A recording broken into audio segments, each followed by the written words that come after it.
உங்களை பார்த்து சொல்றேன், உங்க கடந்த காலத்து பாவத்துக்கு உங்க எதிர்காலத்தை பாதிக்கிறதுக்கு அனுமதி தராதீங்க. நீங்க பல பிரச்சனைகள் பண்ணியிருக்கலாம். நான் சொல்றேன், அப்போஸ்தலர் பவுல போல ஒரு கொலைகாரனாவே இருந்திருக்கலாம். ஆனா கர்த்தர் உங்களை பார்த்து சொல்றாரு, நான் உன் மேல வச்சிருக்கிற நோக்கம் பெருசு, நான் உன் மேல வைத்திருக்கிற ஆசீர்வாதம் பெருசு, நான் உன் மேல காட்டி இருக்கிற தயவு பெருசு, என் இரக்கத்துக்கு அளவே இல்ல, உன்னை நான் விட மாட்டேன். நீ வேணா என்னை விட்டு போயிருந்திருக்கலாம், ஆனா உன்னை பின்தொடர்ந்து உன்னை நான் பிடிச்சிருக்கிறேன் ஏதோ விஷயத்துக்காக, அதை தான் நீ பிடிக்கணும். எத்தனை பேர் வார்த்தைக்காக ஆர்வத்தோட வந்திருக்கிறீங்க? எஸ், வாங்க எல்லாருமே பிலிப்பியர் 3ஆம் அதிகாரம் அதோடைய 12ஆம் வசனமும் 13ஆம் வசனத்தை நம்ம படிக்க போறோம். கர்த்தரின் ஆசீர்வாதத்தை பத்தி நம்ம பார்த்துட்டு வரோம். கர்த்தரின் ஆசீர்வாதம் எப்படி நம்மளை வாழ வைக்குது, கிறிஸ்துவுக்குள்ள நம்ம ஆசீர்வதிக்கப்பட்டிருக்கிறோம் அப்படின்றத நம்ம பார்த்துட்டு வர்றோம். கலாத்தியர் 3:13 நம்ம பார்க்கிறோம், மரத்திலே தூக்கப்பட்ட எவனும் சபிக்கப்பட்டவன் என்று எழுதியிருக்கிறபடி கிறிஸ்து நமக்காக சாபமாகி நியாயப்பிரமாணத்தின் சாபத்திற்கு நம்மை நீங்களாக்கி மீட்டு கொண்டார். ஏன் இப்படி நடந்துச்சு? ஆபிரகாமுக்கு உண்டான ஆசீர்வாதம் கிறிஸ்து இயேசுவினால் புறஜாதிகளுக்கு வரும்படியாக இப்படி ஆயிற்று. ஹல்லேலூயா. சொல்லுங்க, நான் சாபத்துக்கு கீழே இல்ல. சத்தமா சொல்லுங்க, நான் ஆசீர்வாதத்துக்கு கீழே இருக்கிறேன். இன்னும் எவ்வளவு சத்தமா சொல்ல முடியும்னு பார்க்கலாமா? எல்லாரும் சொல்லுங்க, நான் சாபத்துக்கு கீழே இல்ல, நான் ஆசீர்வாதத்துக்கு கீழே இருக்கிறேன். அப்ப யாராவது சபிக்க வந்தா அவங்கள்ட்ட சொல்லலாம், நல்ல வேலை என்கிட்ட சொன்னீங்க சபிக்க போறீங்கன்னு, டைமை வேஸ்ட் பண்ணாதீங்க. என்னை சபிச்சு ஒன்றும் நடக்க போறதில்ல, நான் நல்லா இருக்கிறேன், ஏசு கிறிஸ்துவின் நிமித்தம் நான் ஆசீர்வதிக்கப்பட்டிருக்கிறேன். போன வாரங்கள்லாம் நம்ம பார்த்தோம், ஐஸ்வர்யமும் இந்த ஆசீர்வாதத்தில் உள்ள அடங்கியது தான். நிறைய பேர் ஆசீர்வாதம் ஆவிக்கிற விஷயத்தை மட்டும் சொல்லிட்டு போயிடுவாங்க, ஆவிக்கிற விஷயத்தை மட்டும் பார்த்துட்டு போயிடுவாங்க. ஆபிரகாமின் ஆசீர்வாதம் என்ன? அவருக்குள்ளாக கிடைக்கிற நீதி, தேவனோடு இருக்கிற உறவு ரொம்ப முக்கியமானது, அதுதான் ஆரம்பமே, அதை நான் ஒத்துக்கிறேன். ஆனா அதோட நிப்பாட்டிடக்கூடாது. பண விதத்துல ஐஸ்வர்யவான்களா வாழ்றது கர்த்தருடைய சித்தம். ஒவ்வொரு விசுவாசியும் நல்லா இருக்கணும். உங்களை பார்த்து நான் சொல்றேன் பாருங்க, ஒவ்வொரு விசுவாசியும் நல்லா இருக்கணும், கோடிகளுக்கு அதிபதிகளாக நம்ம இருக்கணும். அப்பதான் சுவிசேஷத்தை நம்ம ஷேர் பண்ண முடியும், சபைகளை நம்ம தாங்க முடியும், மிஷனரிகளை தாங்க முடியும், அநேகர் ரட்சிக்கப்படும்படி பெரிய பெரிய ப்ராஜெக்ட்ஸ் நம்ம ஆரம்பிக்க முடியும். ஹல்லேலூயா. பக்கத்தில் இருக்கவங்களை பார்த்து சொல்லுங்க, நான் ரொம்ப ஆசீர்வதிக்கப்பட்டவன். சொல்லுங்க பார்க்கலாம். கோடிகள் என்னை தேடி வரும்னு சொல்லுங்க பார்க்கலாம். கேடிகள் என்னை தேடி வருவாங்கன்னு சொல்லிடாதீங்க, கோடிகள் நம்மளை தேடி வரும். இப்போ இது அவ்வளோ பெரிய ஜோக் இல்லை, ஆனால் சிரிச்சிட்டீங்க, அது எனக்கு சந்தோஷமாகுது.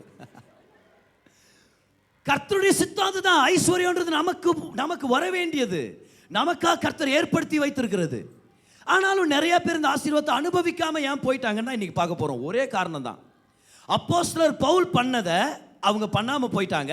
அப்போஸ்தலர் பவுல் என்ன பண்ணாரோ அதை தான் நம்ம பண்ணணும்னு சொல்றேன்.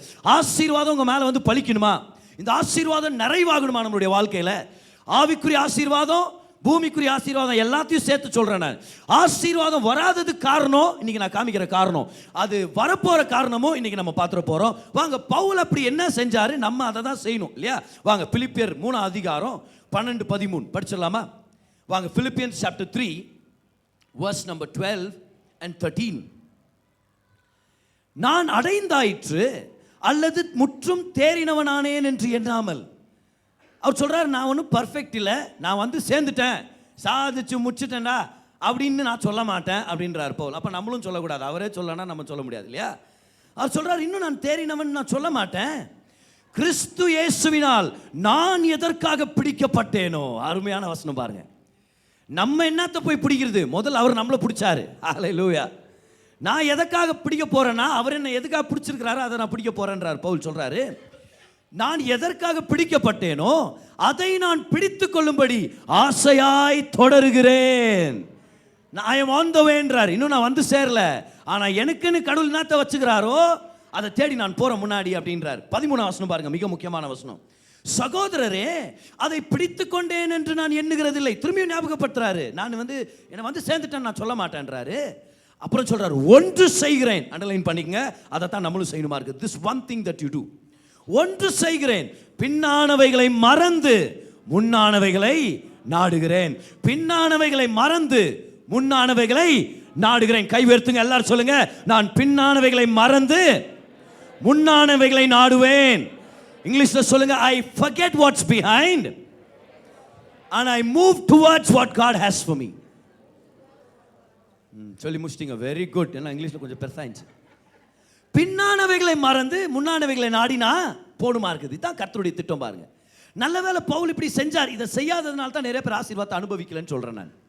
அட போங்க பிரதர், நீங்க ஆசீர்வாதம் பிரசங்கம் பண்றீங்க, இது எனக்கெல்லாம் நடக்காது, என் வாழ்க்கையில் நான் நடந்துச்சு உங்களுக்கு தெரியுமா அப்படின்வாங்க. உங்களுக்கு தெரியுமா இவன் ஏமாத்திட்டான், உங்களுக்கு தெரியுமா நான் எப்பேற்பட்ட பாவியாருன்னு, உங்களுக்கு தெரியுமா எனக்கு அந்த இது கிடைக்கல இந்த இது கிடைக்கல. அட போங்க பிரதர், என் பழைய வாழ்க்கையை பற்றி தெரியாமல் நீங்கள் பிரசங்கம் பண்ணிருக்கிறீங்க, இது எனக்கு இல்லை பிரதர், இது அந்த சகோதரிக்கு, அவங்க தான் நல்லா கை தட்டுவாங்க ஆராதனையில். இந்த பிரதருக்கு அவர் தான் பாடம் முதலாம் தலையாட்டுவார், அவருக்கு தான் அந்த ஆசீர்வாதம், எனக்கு இல்லை. நான் சொல்கிறேன், இங்கே இருக்கிற அத்தனை பேருக்கும் கர்த்தர் ஆசீர்வாதத்தை வச்சிருக்கிறார். பிரச்சனை என்னன்னா, ஒரு சில பேர் பின்னானவைகளை மறக்க மாட்டேங்கிறோம், மறந்து போனாலும் ஞாபகப்படுத்தி உட்காந்து அழுகுறோம். ஒரு சில நேரம் உட்காந்து கர்த்தர் நம்மளை பார்த்து சொல்றார், நான் வச்சிருக்கிற ஆசீர்வாதம் உனக்கு மேன்மையா வெளிப்படணுமா, பின்னானவைகளை மறந்து உனக்காக நான் என்ன வச்சிருக்கிறோன்னு அதை தேடி நீ முன்னாடி போக கத்துக்கன்னு கர்த்தர் சொல்றாரு. இப்போ நல்ல வேளை பவுல் இதை செஞ்சாரு. ஏன்னா பவுலுடைய பின்னான வாழ்க்கைன்னும் போது பாசிட்டிவும் இருக்குது, ஆனால் நெகட்டிவ் அதோட பிரமாண்டமாக தெரியுது. ஏன்னா இவர் ஒரு காலத்தில் எப்படி வாழ்ந்தவர்னா, இயேசு கிறிஸ்துவை ஏற்றுக்கொண்ட அத்தனை பேரையும் கொடூரமாக கொலை பண்ணி ஒரு சில பேரை ஜெயிலில் தரன்னு இழுத்து, எந்த அளவுக்கு இவர் டேஞ்சராக இருந்தார்னா, ஆண்டவரே கிட்டிக்கையை ஓப்பன் பண்ணி பேசணுமா இருந்துச்சு. இப்போ கிட்டிக்கினா என்ன, கன்னடாவில் ஜன்னல் இல்லையா, பெங்களூரில் இருக்கிற இந்த ஒரு வார்த்தையாவது கற்றுக்கூடாது நம்ம. ஜன்னலை திறந்து ஆண்டவர் பேசுகிறார், சவுலே சவுலே நீ ஏன் என்ன துன்பப்படுத்துற. அதுக்கு இவர் கேட்குறார், ஆண்டவரே நீ யார், இவரே ஆண்டவரேன்ட்டார். அப்புறம் இவரே யாருன்றார். ஏன், ஏற்கனவே ஆவியானவர்கிட்ட பேசுனுக்கிறாரு, இவர் தான் ஆண்டவர் பார்த்துக்க அப்படின்ட்டு. அப்போ ஆண்டவர் சொல்றாரு, நீ எனக்காக சாட்சியா மாறுவ அப்படின்னு சொல்லி மாத்துறாரு. ஆனால் இந்த சவுல் எப்பேற்பட்டவர்னா, அந்த காலத்தில் சபையில் ஸ்டீஃபன் அப்படின்னு ஒருத்தர் இருந்தார் பாருங்க, ஸ்தேவான். இவர் ஒரு வல்லமையான வாலிபன் பாருங்க. இவர் பிரசங்கத்தை கேட்டு பிரீஸ்டுங்கெல்லாம் ரசிக்கப்படுறாங்க. இப்போ வேறவங்க ரசிக்கப்பட்டா அது வேற, பிரீஸ்டே ரசிக்கப்பட்டா எல்லாருக்கும் கோவம் வருமா இல்லையா?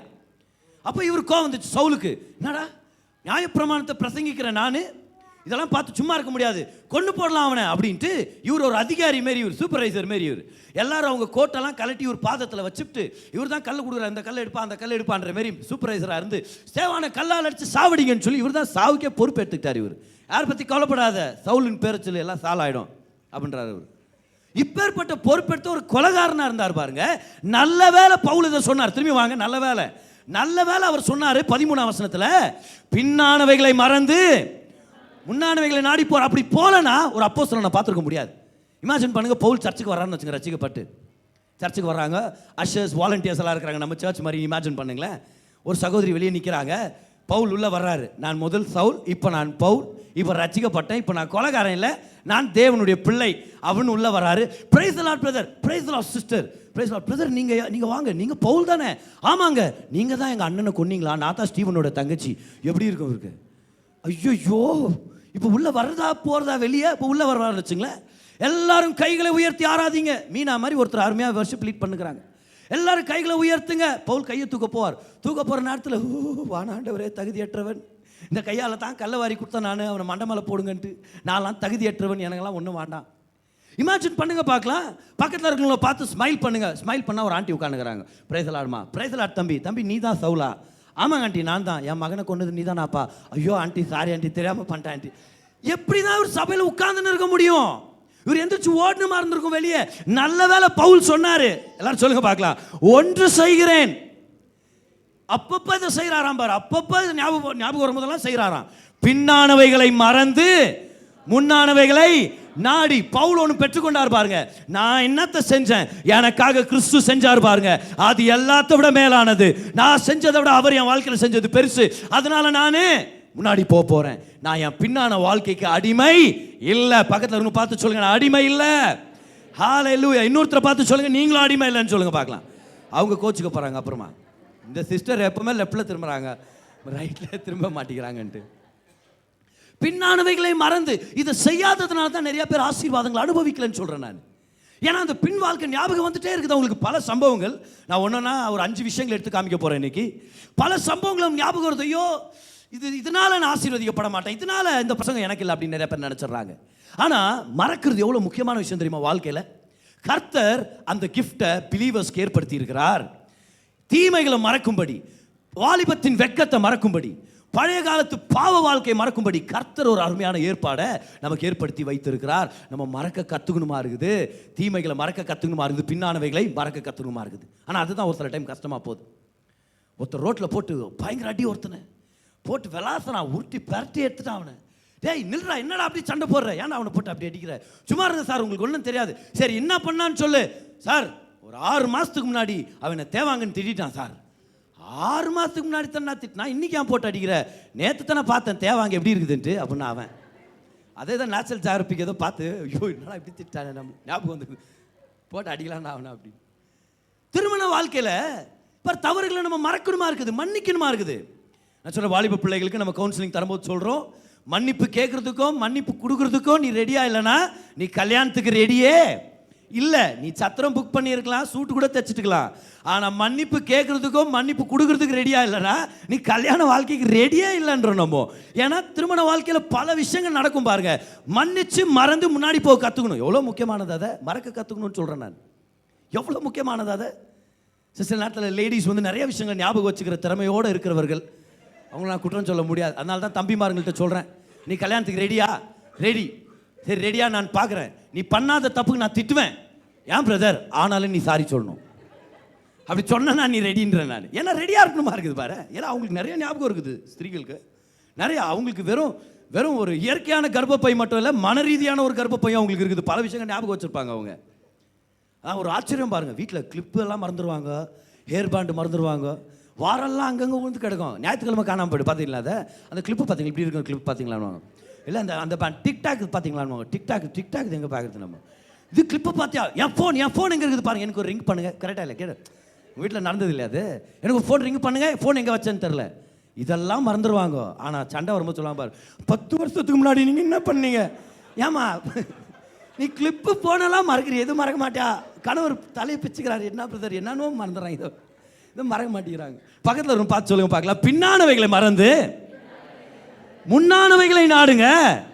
கை உயர்த்துங்க எல்லாரும் சொல்லுங்க பார்க்கலாம். என் கடந்த காலத்தை விட என் எதிர்காலம் பிரகாசமா இருக்குது. சொல்லுங்க, நான் முன்னாடி போக போறேன். ஆசீர்வாதத்தை முழுமையா அனுபவிக்கணும்னா இந்த விஷயத்தை நம்ம செஞ்சே செய்யணும். நம்ம எனக்குன்னு கர்த்தர் மேன்மைகளை வைத்திருக்கிறார், நான் முன்னாடி போக போறேன்.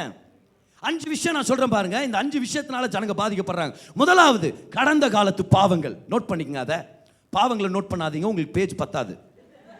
பாயிண்ட்டை மட்டும் நோட் பண்ணிங்க. கடந்த காலத்து பாவங்கள். அநேகர் ஏன் ஆசீர்வாதத்தை நம்புறது இல்லைன்னா, பிரதர் உங்களுக்கு தெரியாது பிரதர் நான் எவ்வளோ பெரிய பாவின்னு. எனக்கு தெரியாது, ஆண்டவர் தெரியும்ல.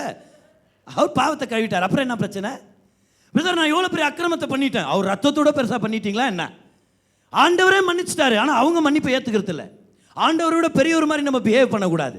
ஆண்டவர்கிட்டே நிறைய பேர் சும்மா இருங்க, ஆண்டவர் உங்களுக்கு என்ன தெரியும். ஆண்டவர்கிட்ட ஆண்டவர் சொல்றார், என் மகனுடைய ரத்தத்தினால உன்னை நான் கழுவிட்டேன், உன்னை சுத்திகரிச்சிட்டேன், உன்னை நான் நீதிமானா மாற்றி என் முன்னாடியே நிறுத்தி இருக்கிறேன், உன்னை சாதனையாளர்ன்ற. போங்க ஆண்டவரே, நான் எவ்வளோ தப்பு பண்ணிட்டேன்னா அப்போ என்ன அர்த்தம்? ஆண்டவரை விட நான் பெரியவன்ற பெருமை பேச்சு தான் அர்த்தம். கவனிங்க, பாவ உணர்ச்சி குற்ற உணர்ச்சின்றது தாழ்மை இல்லை, குற்ற உணர்ச்சின்றது பெருமை. தேவனுடைய பிள்ளை குற்ற உணர்ச்சியில் வாழக்கூடாது, கில்ட்ல வாழக்கூடாது, கண்டம்னேஷன்ல வாழக்கூடாது. கடந்த காலத்து பாவங்களை நினைச்சு ஆசீர்வாதத்தை பெற்றுக்கொள்ள மறந்துடாதீங்க. ஏன் தெரியுமா?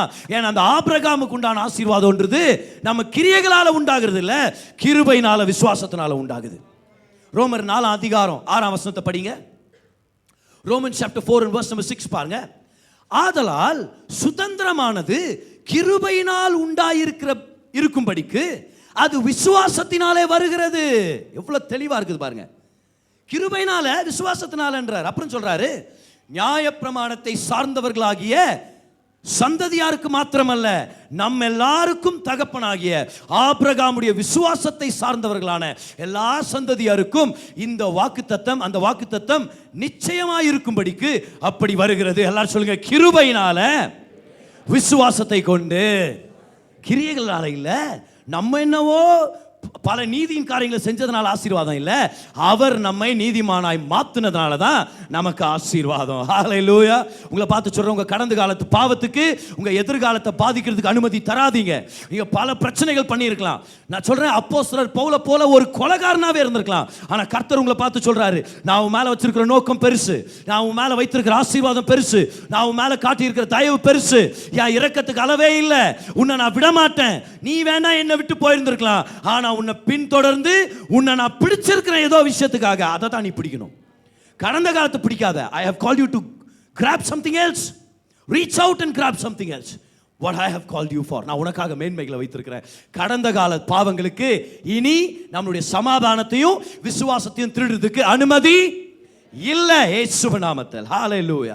கை உயர்த்துங்க இந்த நேரத்தில் எல்லாரும். come on, கை உயர்த்தி கண்களை மூடி ஜெபிங்க பார்க்கலாம். சொல்லுங்க, என் பாவத்துக்கு பாவ எண்ணத்துக்கு பல பர்மிஷன்களை கொடுத்துட்டேன், இன்னையில இருந்து நான் ரத்து செய்றேன்னு சொல்லுங்க. oh no more condemnation in Jesus name. no more guilt in Jesus name. குற்ற உணர்ச்சிக்கு இடம் இல்ல, பாவ உணர்ச்சிக்கு இடம் இல்ல. நான் நீதிமான், நான் பரிசுத்தவான். கர்த்தர் எனக்கு மேன்மைகளை வைத்திருக்கிறார், கர்த்தர் எனக்கு உயர்வுகளை வைத்திருக்கிறார். எல்லாரும் சொல்லுங்க, என் கடந்த காலத்து பாவத்தை விட என் மேல இருக்கிற கிருபை பெரியது. கரங்களை தட்டி கர்த்தருக்கு நன்றி செலுத்துங்க பார்க்கலாம் அந்த சத்தியத்துக்காக. இன்னும் ஒரு சில பேர் கடந்த காலத்தில் நடந்த ஒரு சில நஷ்டங்கள் அப்படின்னு சொல்றதை விட ஒரு சில ஏமாற்றங்களை ஞாபகம் வச்சுக்கிறாங்க. பிரதர், எனக்கு வர வேண்டிய சொத்து இவங்க அபகரிச்சிட்டாங்க. பிரதர், எனக்கு கிடைக்க வேண்டிய பங்கு இவங்க எனக்கு கொடுக்கல. என் சொந்தக்காரங்க இப்படி செஞ்சுட்டாங்க. நான் நம்பினவங்க என்னை இப்படி ஏமாத்திட்டாங்க. ஏமாற்றம் அடைஞ்சதுனால அதுக்கு அவங்க ஒரு விக்டிமாவே ஒரு மனப்பான்மையை வளர்த்துக்கிட்டாங்க. என்ன தெரியுமா? நான் யார் தெரியுமா? நஷ்டம் அடைஞ்சவன். நான் யார் தெரியுமா? கைவிடப்பட்டவன். நான் யார் தெரியுமா? ஏமாந்து போனவன். நான் ஒரு பாதிக்கப்பட்டவன். Victim victim victim mentality. எனக்கு இது நடந்துருச்சு, அவங்க இப்படி செஞ்சுட்டாங்கன்னு உடனே அவங்களையே கோல் முட்டுறது. நான்லாம் நல்லா இருந்திருப்பேன், ஆனால் அவன் வந்தான் பாரு வாழ்க்கையில் அப்படின்ட்டு யாரையாவது காமிக்கிறது கையில். அவன் நல்ல தம்பி, அவன் இப்படி திரும்பிக்கலாம். நல்லா தான் இருந்தான் பிரதர், வந்தவன் ஏமாத்திட்டு போயிட்டான். நல்லா தான் இருந்துச்சு பிரதர், எனக்கு வர வேண்டிய உயர்வு அந்த பையனுக்கு கிடைச்சிச்சு, பாஸோட சித்தப்பா பையன் இல்லையா அவனுக்கு கொடுத்துட்டாரு. நல்லா தான் இருந்துச்சு பிரதர் வாழ்க்கை, எனக்கு வர வேண்டிய சொத்து வர வேண்டிய பணம் வராமல் போயிடுச்சு. என்னை ஏமாத்திட்டாங்க பிரதர், என்னை ஏமாத்திட்டாங்க, அதனால தான் நான் நல்லா இல்லை. கர்த்தர் உங்களை பார்த்து சொல்றாரு, யார் என்ன பண்ணா அதை விட உனக்கு நான் பெரிய நன்மைகளை செய்ய வல்லவராக இருக்கிறேன். You are not a victim. You are not a victim. நீ பாதிக்கப்பட்டவன் இல்ல, நீ சிறைப்பிடிக்கப்பட்டவன் இல்ல. You don't have to be in the prison of the past. அடுத்தவன் உனக்கு என்ன தவறு செய்யலாம், ஆனா நான் உனக்கு செய்யற நன்மை முன்னாடி அதெல்லாம் ஒண்ணுமே இல்லை. கமான், விசுவாசிகள் சத்தமா பேசியிருப்பீங்க நம்புறேன் நான். அந்த இடத்துல கர்த்தர் சொல்றார், 1000 காரியங்கள் பண்ணியிருக்கலாம் ஜனங்க, ஆனா நான் உனக்கு பண்ற நன்மைகள் முன்பதாக அதெல்லாம் ஒண்ணுமே இல்லை. இயேசுவின் நாமத்தில் நான் உனக்கு மேன்மைகளை தர்றேன், நான் உனக்கு அதிகமான காரியங்களை செய்கிறேன். ரோமர் 8:37 கர்த்தர் சொல்றார் பாருங்க, இவை எல்லாவற்றிலேயும், in all these things, பாருங்க, இவை எல்லாவற்றிலேயும் நாம் நம்மில் அன்பு கூறுகிறவராலே முற்றும் ஜெயம் கொள்ளுகிறவர்களாய் இருக்கிறோம். முற்றும் ஜெயம் கொள்ளுகிறவர்கள். we are not victims, we are victors. முற்றும் ஜெயம் கொள்ளுகிறவர்கள். ஏன்னா கர்த்தர் அந்த தீமையை எடுத்து நமக்கு நன்மையை கொண்டு வருவார். அந்த தீமையை வச்சு நமக்கு இன்னொரு நன்மையை கொண்டு வருவார்னு சொல்றேன் நான்.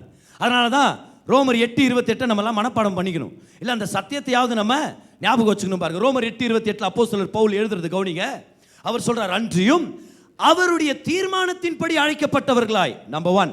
அடுத்தது பாருங்க, தேவனிடத்தில் அன்பு கூறுகிறவர்களுக்கு, நம்பர் 2. ஆல்ரைட், சகலமும், ஹalleluya, எல்லாமே என்ன நடந்தாலும் சகலமும் நன்மைக்கு ஏதுவாக நடக்கிறது என்று அறிந்திருக்கிறோம். சகலமும் நன்மை இல்லை, நன்மைக்கு ஏதுவாக அவர் திருப்புறார், நன்மைக்கு ஏதுவாக அவர் மாத்துகிறார். யாருக்கு? அவருடைய தீர்மானத்தின்படி அழைக்கப்பட்டவர்களுக்கும் அவரை நேசிக்கிறவங்களுக்கு. என்ன அர்த்தம் தெரியுமா? எல்லாரும் பாருங்க, கவனிங்க. வாழ்க்கையில் என்ன நடந்தாலும், யார் ஏமாத்தினாலும், என்ன பிரச்சனை ஆனாலும், எனக்கு கர்த்தர் வச்சிருக்கிற நோக்கத்தை நான் செய்வேன். 2வது, நான் கர்த்தரை நேசிப்பேன். நான் அவர் ஆராதிப்பேன், தொழுது கொள்வேன், வேதத்தை படிப்பேன், என் வாழ்க்கையை அவருக்கு சொந்தம், நான் அவரை நேசிப்பேன். என்ன ஆனாலும் என் கடவுளை நேசிப்பேன், அவர் சித்தத்தை செய்யறதுக்கு நான் முன்னாடி போறேன்னு யாராவது மனதுள்ளவங்களா இருந்தாங்கன்னா கர்த்தர் சொல்றார், கவலைப்படாத, உனக்கு வர்ற தீமையும் கூட நான் நன்மையாக மாற்றுவேன். சகலம் நன்மைக்கு ஏதுவாக நடக்கணும்னு விருப்பப்படுறவங்க மட்டும் கை உயர்த்தி காமிக்க பார்க்கலாம். உங்களை பார்த்து கர்த்தர் சொல்றாரு, என் தீர்மானத்தின்படி நடந்துக்க, என்ன நீ நேசிக்கிறது மேல நோக்கமாயிரு, நான் உன்னை நேசிக்கிறது நிமித்தம் என்ன நேசிக்கிறது மேல நோக்கமாயிரு. Love me and keep moving forward in the purpose that I have for you and everything will turn for your good. Hallelujah. சகல தீமையும் நன்மைக்கு ஏதுவாக கர்த்தர் திருப்புவார். அப்ப நம்ம பாதிக்கப்பட்டவர்கள் இல்ல, நம்ம நொந்து போனவங்க இல்ல, நம்ம நஷ்டப்பட்டவங்க இல்ல. சில நேரத்தில் பல சம்பவங்கள் இந்த மாதிரி நடந்ததுனால இந்த சம்பவமே நம்மளுக்கு ஒரு ஐடென்டிட்டியை கொடுக்க ஆரம்பிச்சிடும். நீ யாரு? போராட தெரியுமா அந்த பிரதரு, அவர் யாரு? நஷ்டப்பட்டவர்ப்பா. ஓ, அதுக்கு தான் அவர் மூஞ்சி அப்படியே இருக்குது. ஆமா, எப்போ நடந்துச்சு? அது 20 வருஷத்துக்கு முன்னாடி நடந்துச்சு. அப்படியே தான் சுத்தின்னு இருப்பாங்க அவங்க இல்லையா. இவங்க யாரு? இவங்க பேர் எஸ்தர், இப்போ இவங்க பேர் வியாதியஸ்தர். ஏன்னா 18 வருஷமா அவங்க வியாதியில் இருக்கிற பாரு. அப்படிப்பட்ட ஒருத்தர் சகோதரி வேதத்தில் நம்ம படிக்கிறோம் பாருங்க. அவங்கள பற்றி சொன்னவொன்னு உங்களுக்கு தெரியும் பாருங்க. அவங்க இயேசுடைய வஸ்திரத்தை தொட்டு சுகமானாங்க. அவங்க யாரு? தமிழ்ல என்னன்னு சொல்லுவோம்? பெரும்பாடுள்ள ஸ்திரீ. இது அவங்க பேரா? எப்படி இது மாறிடுச்சு அவங்க பேராக? அவங்க நடந்து போற சூழ்நிலை அப்படியே அவங்களுக்கு ஒரு அடையாளத்தை கொடுக்க ட்ரை பண்ணிட்டு இருக்குது. ஆனா ஜீசஸ் அதை மாத்திட்டார். அன்னைக்கு என்ன பண்ணார் தெரியுமா? வஸ்திரத்தை தொட்டு சுகமான உடனே கர்த்தர் அப்படியே அனுப்பி விடல, நில்லுமான்னு சொல்றார். நிப்பாட்டிட்டு மகளே மகளே. அத்தனை பேரும் பெரும்பாடுள்ள ஸ்திரீன்னு கூப்பிட்டுட்டு இருந்த அந்த லேடிய மகளேன்னு சொல்லி புதிய அடையாளத்தை கொடுத்து அனுப்பினார். என்ன தெரியுமா சொல்ல வர்றாரு? உன் வாழ்க்கையில் என்ன சம்பவம் நடக்குதோ அது உன்னுடைய அடையாளத்தை கொடுக்க முடியாது. உன்னை கர்த்தர் படைச்சம்பார், நான் சிருஷ்டிகர்த்தராகிய நான் தான் உனக்கு அடையாளத்தை தர முடியும். உன் சம்பவம் வேற, ஆனா உன் அடையாளம் வேற. உன் சூழ்நிலை வேற, நீ யாருன்றது வேற. எல்லாரும் சொல்லுங்க பார்க்கலாம், என் சூழ்நிலை வேற. சொல்லுங்க, என் அடையாளம் வேற. 2 கை உயர்த்துங்க பார்க்கலாம். 2 கை உயர்த்துங்க. எல்லாரும் சொல்லுங்க, what I am going through. சொல்லுங்க, cannot decide who I am. கை உயர்த்தி சொல்லுங்க, நான் தேவனுடைய பிள்ளையா இருக்கிறேன், முற்றும் ஜெயம் கொண்டவனா இருக்கிறேன், நீதிமானா இருக்கிறேன், ஆசீர்வதிக்கப்பட்டிருக்கிறேன். ஒரு வாலிப பையன் பாருங்க, கார் ஒருத்தர் திருடிட்டு போயிட்டாங்க. இவங்க அப்பா இவருக்கு ஆசையா வாங்கி கொடுத்த கார், தன்னுடைய முதல் கார். இதை திருடிட்டு போயிட்டாங்க. பல நாட்கள் ஆயிடுச்சு, கிடைக்கல. போலீஸ் ஸ்டேஷனில் கம்ப்ளைண்ட் ரைஸ் பண்ணி அவங்களும் தேடுறாங்க. வாரக்கணக்கு ஆயிடுச்சு, வரவே இல்லை. ஒரு 6 வாரம் ஆயிடுச்சு. 6 வாரம் ஆயிடுச்சு. இன்சூரன்ஸ் கம்பெனி வந்து பார்த்தாங்க. ஆமாம், உண்மையாகவே கம்ப்ளைண்ட் ஃபைல் ஆகுது, கார்னு கிடைக்கலன்றது உண்மைதான் அப்படின்னு முழு பணத்தை ரீஎம்பர்ஸ் பண்ணிட்டாங்க. ஏன்னா இவங்க விசுவாசிகள் பாருங்க, கர்த்தர் எங்களுக்கு ஏதாவது ஒரு நன்மை செய்வார்னு இவர் ப்ரேயர் பண்ண ஆரம்பிச்சிட்டார். இவர் சரி, இப்போ காருடைய பணம் வந்துருச்சு. இப்போ கார் வாங்கலாமா வேண்டாமா, என்ன வாங்கலாம்னு யோசிக்கிற நேரத்தில் இவருடைய அப்பாவை ஒருத்தர் டின்னருக்கு கூப்பிட்டுருக்குறாங்க. ஐயா, நீங்கள் நான் கஷ்டப்பட்ட காலத்தில் ரொம்ப சகாயம் பண்ணியிருக்கிறீங்க, உங்களை ஒரு நல்ல ட்ரீட் தரணும்னு அவரை கூப்பிட்டுருக்குறாங்க. இவர் போயிருக்கிறார், இவரும் இவங்க அப்பாவும் போயிருக்கிறாங்க பாருங்க.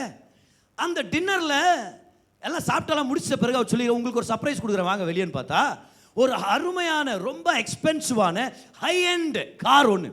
அந்த கார் அவங்க அப்பாவுக்கு கிஃப்ட் பண்ணிட்டாங்களா, இது உங்களுக்கு தான் ஐயா, ஒரு நன்றியாக உங்களுக்கு கொடுக்குறேன்னு. உடனே அவ்வளோ ஆனந்தம், அவ்வளோ சந்தோஷம். அப்பா சொன்னாரா மகன்கிட்ட, என்னுடைய ஸ்போர்ட்ஸ் கார் இருக்குது, ரொம்ப நல்லா மெயின்டைன் பண்ண காரு, அந்த காரை நீ எடுத்துக்க, புது காரை நான் என்ஜாய் பண்ணுறேன். ஆனால் அந்த கார் உனக்கு. இப்போ நல்லா கவனிங்க, தொலைஞ்சு போனது ஒரு காரு, சரியா?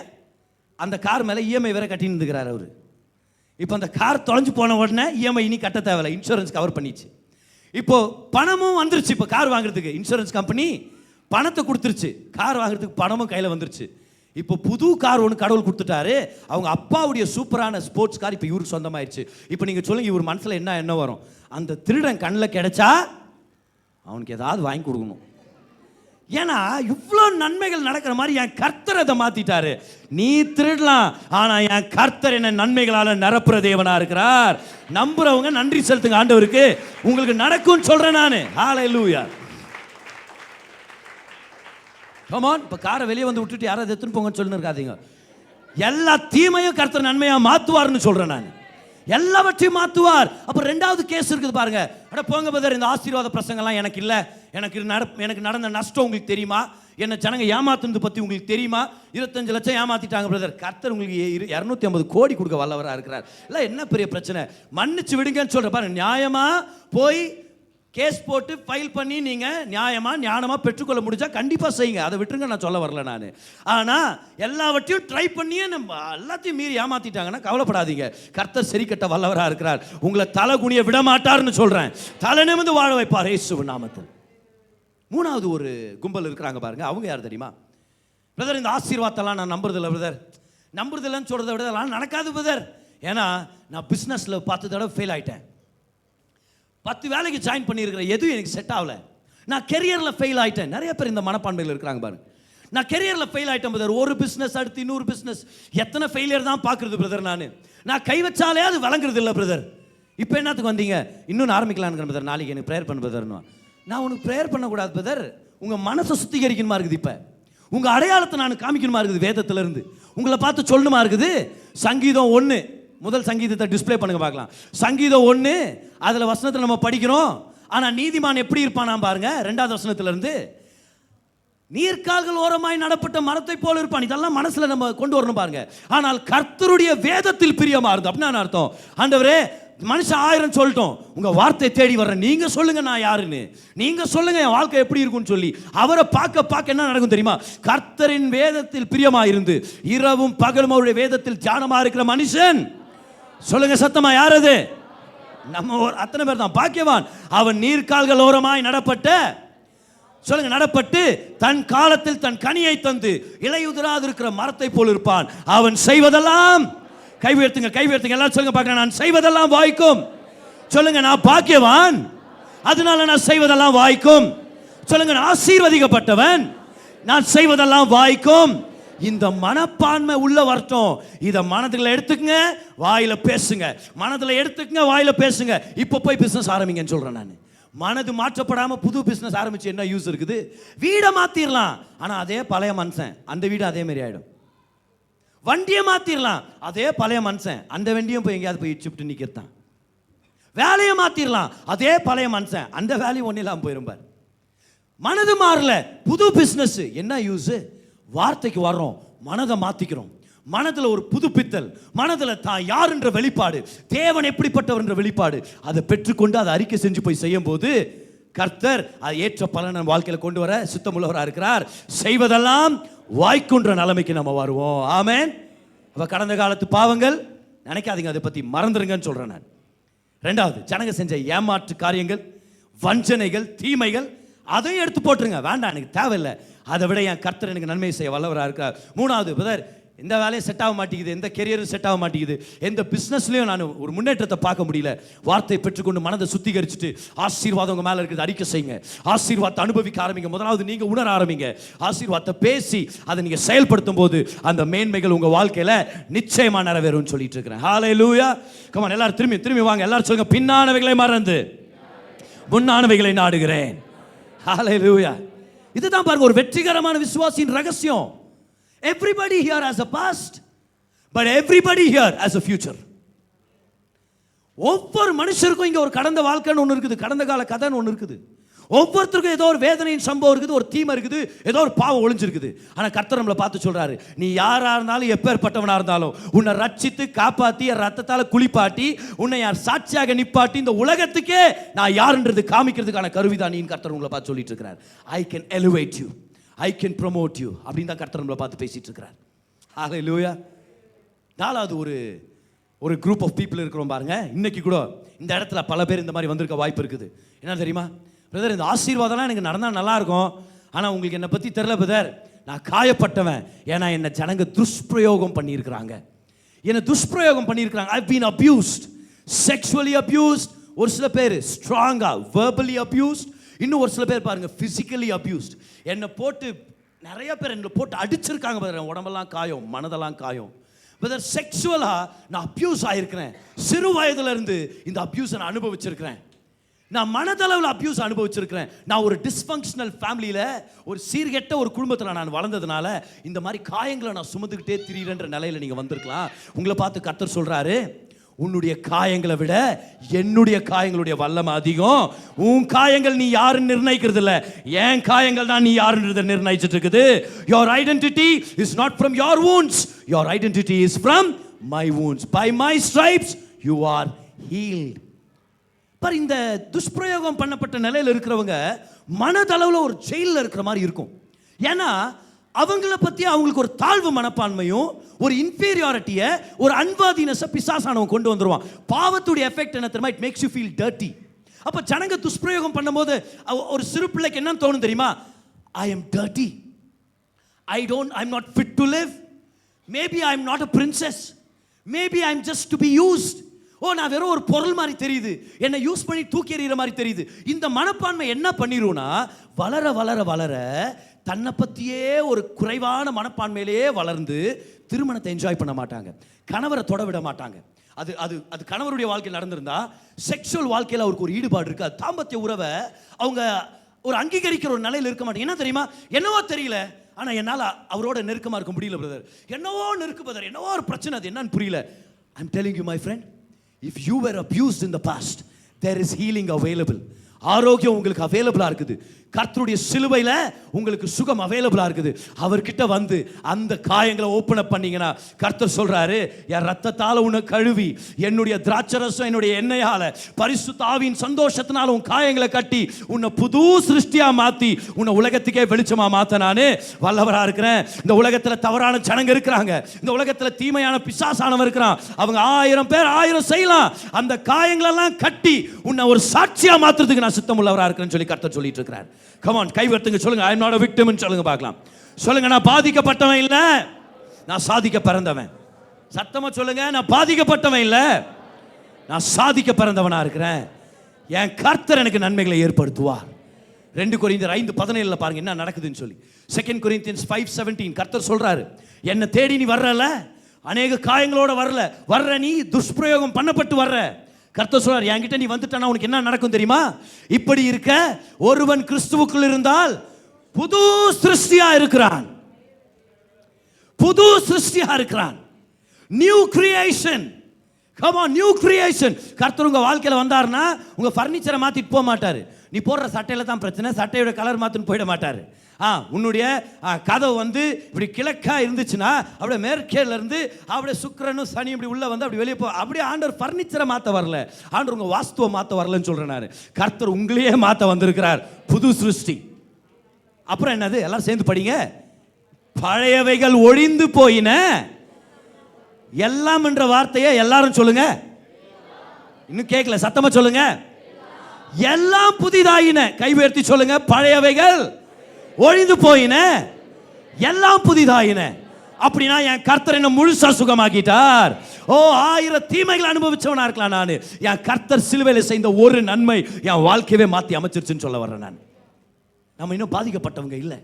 கர்த்தர் சொல்றார், உன் வாலிபத்தின் வெக்கத்தை நான் மறக்க செய்யறேன்னு கர்த்தர் சொல்றார். பாருங்க இந்த வசனத்தை, ஏசாயா 54:4-7 பாருங்க. ஐசாயா chapter 54 verse number 4-7 பாருங்க. கர்த்தர் சொல்றாரு, பயப்படாதே நீ வெட்கப்படுவதில்லை, நானாதே நீ லட்சை அடைவதில்லை, உன் அவமானப்பட்டு போமா விட மாட்டேன், என்ன நீ நம்பிட்டேனான்றார். உன் வாலிபத்தின் வெட்கத்தை நீ மறந்து, you will forget the shame of your youth. இங்க இருக்கிற அநேகர்ட்ட கர்த்தர் பேசிட்டு இருக்கிறாரு. வெதர் இச்சைனால ஒரு சில பாவத்தில் நான் விழுந்துட்டேன், என்னுடைய இமோஷனால ஒரு சில பாவத்துக்குள்ள நான் தள்ளப்பட்டேன், ஒரு சில ரியலாவே ஒரு சில ஜனங்க நிமித்தம் நான் இன்ஃப்ளூயன்ஸ் ஆயிட்டேன். கர்த்தர் உங்களை பார்த்து சொல்றாரு, உன் வாலிபத்தின் வெட்கத்தை நீ மறந்து உன் விதவை இருப்பின் நிந்தையை இனி நினையாமல் இருப்பா. You will forget. God will cause you to forget. God will cause you to forget. கர்த்தர் அதை செய்வார். 5ஆம் வசனத்தை பாருங்க. உன் சிருஷ்டிகரே உன் நாயகர். அப்படின்னா என்ன அர்த்தம்? சிருஷ்டிப்பு உனக்கு என்னன்னா செஞ்சிருக்கலாம், சிருஷ்டிகர் அது எல்லாத்த விட பெரியவராக இருக்கிறேன். நான் உன் நாயகர், உன் ஹீரோ நான்ன்றார் கர்த்தர். உன்னை ரட்சிக்க வந்த ஹீரோவே நான் தான் உன் நாயகன். சேனைகளின் கர்த்தர் என்பது அவருடைய நாமம், உனக்காக நான் ஃபைட் பண்றேன்றார். அப்புறம் சொல்றார் பாருங்க, இஸ்ரவேலின் பரிசுத்தர் உன் மீட்பர், அவர் சர்வ பூமியின் தேவன் என்னப்படுவார். 6ஆம் வசனத்தை பாருங்க. 6ஆம் வசனத்தை பாருங்க. கைவிடப்பட்டு மனம் நொந்தவளான ஸ்திரீயை போலவும் இளம் பிராயத்தில் விவாகம் செய்து தள்ளப்பட்ட மனைவியை போலவும் இருக்கிற உன்னை கர்த்தர் அழைத்தார் என்று உன் தேவன் சொல்லுகிறார். 7ஆம் வசனம், ரெடியா இருக்கிறீங்களா? Come on. அவர் சொல்றார், இமைப்பொழுது உன்னை கைவிட்டேன். பழைய ஏற்பாடு அது, பழைய ஏற்பாடு, டியூரிங் தி ஓல்ட் டெஸ்டமென்ட். இமைப்பொழுது உன்னை கைவிட்டேன். இப்ப புதிய ஏற்பாடுக்கு வரலாமா? சத்தமா படிங்க, சொல்லுங்க. ஆனாலும் உருக்கமான இரக்கங்களால் உன்னை சேர்த்துக் கொள்வேன். எல்லாரும் பாருங்க, சேர்த்துக் கொள்வேன். கேதர்னா என்னது? உன் வாழ்க்கை உடைஞ்சு போயிருச்சு, சுக்கு நூறா போயிருச்சு, உன் இருதயம் பங்கு பங்கா விழுந்து கிடக்குது. கவலைப்படாத, உன்னுடைய ரட்சகர் நானு. ஓடி வந்து உன்னை நான் கேதர் பண்ணுவேன்.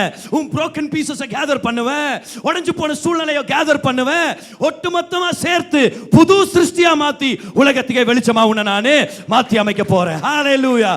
Oh, the Lord will gather me. The Lord will gather me. எத்தனை விசுவாசிகள் இந்த பெற்றுக்கொண்டு இருக்கிறீங்க இந்த நேரத்தில்? சொல்லுங்க, the Lord will gather me. அவர் என்னை சேர்த்துக் கொள்வார், உடைந்து போன உள்ளத்தை சேர்த்துக் கொள்வார். Gather all the broken pieces together. பல பேரால நீங்க சோர்ந்து போய் வந்திருக்கலாம் பாருங்க, பல சம்பவங்களால் நீங்க உடைக்கப்பட்டு வந்திருக்கலாம். கர்த்தர் உங்களை பார்த்து சொல்றாரு, எங்கெல்லாம் உடைஞ்சு போனியோ உன் இருதயத்தை நான் கேதர் பண்றேன், உன் வாழ்க்கையை நான் கேதர் பண்றேன், உன்னை புது சிருஷ்டியாக நான் மாத்துறேன். கவலைப்படாத, என் ஆசீர்வாதம் மேல இருக்குது. You are not a victim. நீ பாதிக்கப்பட்டவள் இல்லை, நீ கைவிடப்பட்டவள் இல்லை, நீ நொந்து போனவள் இல்லை. உன்னுடைய சிருஷ்டிகரே உன் நாயகர். நான் உன் ஹீரோன்னு கர்த்தர் சொல்றார். நான் தான் உன் ஹீரோ. நான் உன்னை காப்பாற்றி உன்னை வழி நடத்துறேன்னு கர்த்தர் சொல்லிட்டு இருக்கிறார். அருமையான தேவன் பாருங்க. ஹalleluya. He will gather you today. He will gather you. அப்போ என்ன பண்ணணும்? நம்ம மன்னிச்சு விட்டுருங்க யாராக இருந்தாலும்ன்ற. நான் கசப்பை வளர்த்துக்காதீங்க. ஆசீர்வதிக்கப்பட்டவனுக்கும் கசப்புக்கும் சம்மந்தமே இல்லை. அதுக்கு தான் பாவக்காய் சாப்பிட்றதே இல்லை நான். ரியலா கசப்புக்கு நமக்கு சம்மந்தம் இல்லைன்னும் போது, there is no place for bitterness when you are a blessed man. You are too blessed to be bitter. நல்லா வருது பாருங்க இங்கிலீஷ்ல அது. I am too blessed to be bitter. நான் என்ன மாதிரி ஆசீர்வதிக்கப்பட்டிருக்கிறேன்னா, நான் கசப்பா இருக்கிறதுக்கு எனக்கு டைம் இல்லை, எனக்கு தேவையும் இல்லை. I am too blessed to be bitter. எழுதிங்க பார்க்கலாம். யாரோ ஒருத்தர் தீமை பண்ணிட்டான், மன்னிச்சு விட்டுருங்கன்ற. அப்படியே வாயத்தர சொல்லி இயேசு நாமத்தில் உன்னை மன்னிக்கிறேன்னு சொல்லுங்க. இப்போ பக்கத்தில் உட்காந்தாங்கன்னா சத்தமாக சொல்லாதீங்க, தெரிஞ்சிடும் எல்லாருக்கும். இயேசு நாமத்தில் உங்களை மன்னிச்சிடுறேன் நான். நீங்கள் என்ன எனக்கு செய்யறது? என் கர்த்தர் எனக்கு அதோட பயங்கரமாக செஞ்சு உயர்த்த வல்லவராக இருக்கிறார். காயப்பட்டது உண்மைதான், நிந்தை அனுபவிச்சது உண்மைதான், ஒரு சில டைம் ஏமாற்றப்பட்டது உண்மைதான். அவங்க அத்தனை பேரும் செய்யறதை காட்டிலும் சிலுவையின் ஒரு செயல் போதும் பாருங்க, சகலத்தையும் மாற்றி அமைக்கிறதுக்காக. நம்ம அடிமைகள் இல்லைன்னு சொல்றேன். இருக்கிற ஒவ்வொருத்தரும் பார்த்து சொல்றேன் பாருங்க, கர்த்தருடைய ஆசீர்வாதம் உங்க மேல இருக்குது. You are not a victim to your past. நீங்க ஒரு ஸ்லேவ் இல்ல. உங்க கடந்த வாழ்க்கைக்கு நீங்க அடிமையா இருக்க தேவையில்லை. பவுல் சொன்னது போல சொல்லுங்க, பின்னானவைகளை மறந்து முன்னானவைகளை நான் நாடுகிறேன். கசப்புக்கு இடம் இல்ல, கர்த்தருடைய ஆசீர்வாதம் இருக்கிற இடத்துல பாரு. இப்போ வந்து பாருங்க தமிழ்ல கரெக்டா. கசப்புக்கு இடம் இல்ல, கர்த்தருடைய ஆசீர்வாதம் இருக்கிற இடத்துல. உள்ளத்து மேல கை வைங்க, எல்லாரும் சொல்லுங்க, கசப்புக்கு இடம் இல்ல, கர்த்தருடைய ஆசீர்வாதம் இருக்கிற இடத்துல. I am too blessed to be bitter. I am too blessed to be bitter. Hallelujah. Come on. இதுதான் கர்த்தர் நமக்காக வைத்திருக்கிறார் பாருங்க. உலகத்துக்கு இந்த வரம் இல்ல, நமக்கு இருக்குது இந்த வரம். கர்த்தருடைய மன்னிப்பை பெற்றுக்கொள்றோம், அதனால தாராளமாக நம்ம மன்னிக்கிறோம், கசப்பை விட்டு எறிகிறோம் நம்ம. ஏன்னா நம்மளுடைய கர்த்தர் நமக்கு நன்மையை செய்ய வல்லவராக இருக்கிறார். ஹalleluya. Come on. இந்த நாய்க்கடி பட்டவனுடைய கதையை கேள்விப்பட்டுக்கிறீங்களா? இல்லை. ஒரு வெறி நாய் கடிப்பட்டு ஒருத்தர் ஹாஸ்பிட்டல் போய்கிறார். போய் டாக்டர், இந்த வெறி நாய் கடிச்சிச்சு டாக்டர், பயங்கரமாக வலியுது டாக்டர், ஏதாவது பண்ணு டாக்டர். ஐயோ நல்ல வேலை வந்த சீக்கிரம், நீ இல்லைனா இன்னும் கொஞ்சம் மாதத்தில் நீயும் வெறி பிடிச்சி இந்த நாய் மாதிரி நீயும் கடிப்ப. நீ யாரை கடிக்கிறியோ அவங்களும் வெறி பிடிச்சி திரிவாங்க. நல்ல வேலை என்கிட்ட வந்துட்ட, இங்கே உட்காரு, உனக்கு போய் ஒரு மருந்து எத்துன்னு வரேன், உனக்கு ஒரு ஊசி எத்துன்னு வரேன்ட்டு இவர் உள்ளே போயிருக்கிறாரு. வெளியே வரும்போது ஒரு பெரிய ஷீட் இருந்துக்குது பாரு, பேப்பர் ஷீட்டு. அதை எடுத்து கடை எழுதினுக்கிறாரு. டாக்டர் வெளியே வந்து, ஐயா என்னப்பா அதுக்குள்ளே உயிலெல்லாம் எழுதிட்டியா என்ன? நான் தான் சொன்னேனே என்கிட்ட மருந்து இருக்குது உன்னை காப்பாற்றுறேன்ட்டு, அதுக்குள்ளே என்னத்துக்கு இப்படி அவசரப்பட்டு எழுதுற? அதுக்கு அவன் சொன்னா, டாக்டர் இது உயில் இல்லை டாக்டர், ஒருவேளை உங்கள் மருந்து எனக்கு வேலை செய்யலைனா, ஒருவேளை நீங்கள் சொன்ன மாதிரியே நான் வெறி புற்ற நாயா சுற்றி திரியிறதா இருந்தா யாரை கடிப்பேன்னு லிஸ்ட் எழுதி வச்சுக்கிறேன் நான். ஃபர்ஸ்ட் பாருங்க, யாரும் அந்த மாதிரி லிஸ்ட் எழுதி வச்சுக்கிறீங்களான்னு கேட்குறேன் நான் உங்ககிட்ட. அந்த லிஸ்ட்டை தூக்கி போடுங்க குப்பையில். அவங்க இல்லை இப்படி கூட சொல்கிற பாருங்க, அந்த லிஸ்ட்டை இன்னும் பெருசாக்குங்க. அவங்க அத்தனை பேருக்கும் உங்களையே கர்த்தர் ஆசீர்வாதமாக மாற்ற போகிறாரு. நம்புறவங்க இன்னும் சத்தமா ஆமேன்னு சொல்லி இருந்திருக்கலாம், கையை தட்டி கர்த்தருக்கே நன்றி செலுத்தி இருந்திருக்கலாம். சரி, இப்போ நான் சொன்னதுனால தட்டின மாதிரி ஆயிடுச்சு. திரும்பி அந்த ரெவலேஷனை சொல்கிறேன், அப்போ நீங்கள் ரியலாக பெற்றுக்கொள்றீங்களான்னு பார்க்கலாம். கர்த்தர் உங்களை பார்த்து சொல்கிறாரு, யார் தப்பு பண்ணாங்களோ நீ எழுதுறதா இருந்தால் லிஸ்ட் அவங்களை கடிக்கிறதுக்காக லிஸ்ட் போடாத, அவங்க அத்தனை பேருக்கும் உன்னையே ஆசீர்வாதமாக மாற்றுவார்ன்றதுனால நீ ஒரு லிஸ்ட்டை போடுன்னு கர்த்தர் சொல்கிறாரு. ஆசீர்வாதம் சகலவித வாதத்தை விட பெரிய வாதமா இருக்குது. அவர் நம்மளை ஆசீர்வதித்திருக்கிறார். அதான் யோசேப்பு கண்டுக்கினார் தன்னுடைய வாழ்க்கையில. யோசேப்புடைய அண்ணனுங்க கொஞ்சம் நெஞ்சமா பண்ணாங்க. அண்ணனுங்க மட்டும் இல்லை, ஊரே அவருக்கு ஆப்போசிட்டா இந்த மாதிரி ஆயிடுச்சு. அண்ணன்கிட்ட இருக்கும்போது சட்டையை கிழிக்கிறாங்க, குழியில போடுறாங்க, எடுத்து வித்துடுறாங்க. சரி வித்துட்டாங்களே, எங்கேயாவது அடிமையானவன் நல்லா வாழலான்னு சொல்லி வந்து அடிமைத்தனத்திலேருந்து நல்லா வாழ்ந்து மேனேஜராக மாறினா, அந்த வீட்டில் இருக்கிற அந்த ஆண்டி என்ன பண்ணாங்க, இவன் மேலேயே இவன் தான் சும்மா இருக்கிற நேரத்தில் கையை பிடிச்சி இழுத்தான், இவன் மேலே கேஸை போட்டு, அதுக்கு ஐயோ நான் அப்படி பண்ண மாட்டேங்கன்ட்டு இல்லை இவர் பேச்சை கேட்காம இவர் தூக்கி ஜெயிலில் போட்டு, ரேப் கேஸில் ஜெயிலில் போனால் எந்த மதிப்பு தான் இருக்கும் அவனுக்கு. ஆனால் அந்த இடத்துல அவன் ஒரு மேனேஜராக மாறுறான், அந்த இடத்துல ஒரு சூப்பர்வைசர் மாதிரி மாறிட்டான். அங்கே இருக்கிற ஒருத்தன், கவலைப்படாத யோசேப்பு, ராஜா கிட்ட வேலை கெச்சோன்னு உன்னை ஞாபகப்படுத்திக்கிறேன், அவனும் மறந்துட்டான். 2 வருஷம் எத்தனை பேரை யோசேப்பு லிஸ்ட் வச்சதுக்கு இமேஜின் பண்ணுங்க பார்க்கலாம். வரட்டுமா ஒரு நாள் கர்த்தர் என்ன சிங்காசனத்தில் உட்கார வைக்கும் போது உன்னை கடிக்கிறேன் ஃபர்ஸ்ட். யாரு? அவங்க அண்ணனுக்கு பேர்லாம் எழுதி வச்சுருந்துருக்கலாம். அடிக்கிறேன் பாரு, இவனை 2 அடி அடிக்கிறேன் பாரு. போத்திபாருடைய மனைவி, சிஸ்டர் உனக்கு இருக்குது சிஸ்டர். யார் அவன் மறந்தவன் எங்க தம்பி மறந்தவனே, என்ன அவன் பேர்? பானபாத்திரக்காரன். டேய் பானபாத்திரா, உனக்கு இருக்குதுடாப்பா, வரேன்டா, நான் வரவேன் சிங்காசனத்துக்கு. எத்தனை லிஸ்ட் போட்டுருந்துருக்கலாம் அவரு. ஆனால் என்ன நடந்துச்சு தெரியுமா? என்ன நடந்துச்சு தெரியுமா? ஆதியாகமம் 50:20 பாருங்க. கர்த்தர் சொன்ன மாதிரியே உயர்த்தினார், எந்த மாற்றமும் இல்லை. கர்த்தர் உயர்த்திட்டார். உலகத்திலே பெரிய தேசத்தில் அவர் தான் சூப்பர்வைசர், அவர் தான் பிரைம் மினிஸ்டர். கர்த்தர் உயர்த்தி உட்கார வச்சுட்டாரு. இப்போ நம்மளா இருந்தா என்ன பண்ணியிருப்போம்னு நினைக்கிறோம்? முதல்ல எல்லா அண்ணன்களையும் கூப்பிட்டு முட்டி போட்டிருப்போம். ஓ இல்லை இல்லை இல்லை இல்லை, போத்திபாருடைய மனைவி கூப்பிட்டு உண்மையா என்ன நடந்துச்சுன்னு சொல்லுங்க லேடி சிஸ்டர், எல்லாரும் சொல்லியிருப்போமா இல்லையா? கூப்பிடல, யாரையும் திட்டல, யாரையும் பழி வாங்கல. ஏன் தெரியுமா? ஏன் தெரியுமா? கர்த்தர் நம்மளை ஆசீர்வதிக்கும் போது அதெல்லாம் நம்மளுக்கு வேல்யூவாகவே தெரியாது. நான் சொல்கிறேன் பாரு, என்னத்த உன்னெல்லாம் பழி வாங்கி போ, பொழைச்சி போ, நல்லா இருந்தா வேணும், 1000 ரூபாய் வேணுமா, அதை எடுத்துன்னு போ. என்ன வேணும்? கடன் பிரச்சனை, எவ்வளோ லட்சம்? 2 லட்சமா? அந்த எடுத்துன்னு போ, கட்டு போ. கர்த்தருடைய பேரை சொல்லு. நீ யாரை நிந்திச்சியோ அவரே உனக்கு ஆசீர்வாதமா கர்த்தர் மாத்தினார்னு சொல்லி அனுப்பிவிடுவோம். நான் சொல்றேன் பாருங்களேன், கர்த்தர் நம்மளை எந்த ரகமா ஆசீர்வதிப்பார்னா, நம்மளை கண்டுக்காதவங்க, நம்மளுக்கு தொல்லை கொடுத்தவங்க, நம்மளை நிந்திச்சவங்க அத்தனை பேரும் நம்மளுக்கு மேட்டராகவே தெரிய மாட்டாங்க. நான் சொல்றேன், அவங்க முன்னாடி எல்லாம் கார் வாங்கணும், பங்களா கட்டணும், இப்போ உங்களுக்கு என்ன வரலாம், அப்போ வாங்கிட்ட பிறகு நீங்க நினைப்பீங்க அதெல்லாம் ஒன்றும் பிரச்சனையே இல்லை, என் கர்த்தர் பெரியவரா இருக்கிறார், அவர் என் மனசை நிரம்பி இருக்கிறார், என் உள்ள எல்லாம் அவர் தான், பழி வாங்குறதும் இல்லை, கசப்பும் இல்லை. சொல்லுங்க பார்க்கலாம், கர்த்தருடைய ஆசீர்வாதம் இருக்கிற இடத்துல கசப்புக்கு இடம் இல்லை. 50-20 பச்சிடலாம், இருந்தாலும் நம்ம பசங்க டிஸ்பிளே பண்ணிட்டாங்க பாருங்க பார்க்கலாம். நீங்கள் எனக்கு தீமை செய்ய நினைத்தீர்கள், நீங்க தீமை செய்ய நினைச்சீங்கப்பா, அதான் உண்மை. தேவனோ அண்டர்லைன் பண்ணிக்கங்க, அதுதான் உங்க வாழ்க்கையில் நடக்க போகுது. பட் காட் அப்படின்னா என்ன அர்த்தம்? வந்துட்டார்ப்பா ஆண்டவர், இப்போ மாத்திரா இருப்பாருன்னு அர்த்தம். வந்துட்டார் ஆண்டவர், இப்போ பார்த்துக்கிறார் அவர் எல்லாத்தையும் அர்த்தம். பட் காட், ஆண்டவர் வந்துட்டார் நடுவில். நீங்க தீமை செய்ய நினைச்சீங்க, வந்துட்டார் ஆண்டவர் நடுவில். ஹல்லேலூயா. அந்த தீமை நன்மையா மாத்திரார் பாருங்க. நீங்கள் எனக்கு தீமை செய்ய நினைத்தீர்கள், தேவனோ இப்பொழுது நடந்து வருகிறபடியே வெகு ஜனங்களை உயிரோட காக்கும்படி அதை நன்மையாக முடிய பண்ணினார். இது உங்க வாழ்க்கையில நடக்க போகுதுன்னு சொல்றேன் நான். ஆதியாகமம் 50:20 உங்க வாழ்க்கையில் நடக்க போகுது இயேசு நாமத்தில். ஹல்லேலூயா. அப்போஸ்தலர் பவுல் ரகசியத்தை கத்துக்கலாமா? பின்னானவைகளை மறந்து முன்னானவைகளை நாடி நம்ம தொடருகிறோம். பின்னானவைகளை மறந்து முன்னானவைகளை தொடர்ந்து நம்ம போற. நீ கர்த்தர் நம்மளை அத்தனை பேரையும் பார்த்து சொல்லிட்டு இருக்கிறாரு, if you will learn to forget the past or let go of constantly reminding yourself of the past, then I will bless you beyond your dreams. உன் கனவுல கூட நீ நினச்சி பார்க்காத அளவுக்கு உன்னை நான் ஆசீர்வதிக்க வல்லவராக இருக்கிறேன். நீ இல்லை பிரதர், எனக்கு போங்க பிரதர், எனக்கு எவ்வளோ பாவங்கள் நான் செஞ்சுருக்கிறேன் தெரியுமா பிரதர்னா? நான் கேட்குறேன், ரத்தத்தோட பெரியதா அவங்க பாவத்துடைய வல்லமை. அட போங்க பிரதர், என்னை எப்படி ஏமாற்றிட்டாங்க தெரியுமா பிரதர்? எனக்கு வர வேண்டிய சொத்து வராமல் போயிடுச்சு பிரதர். அவங்க என்ன உங்களுக்கு சொத்தை தர்றது? அவர் தர்றாரு, உங்களுக்கு ஆஸ்திகளை வாரி தர்றாரு அவர் உங்களுக்கு.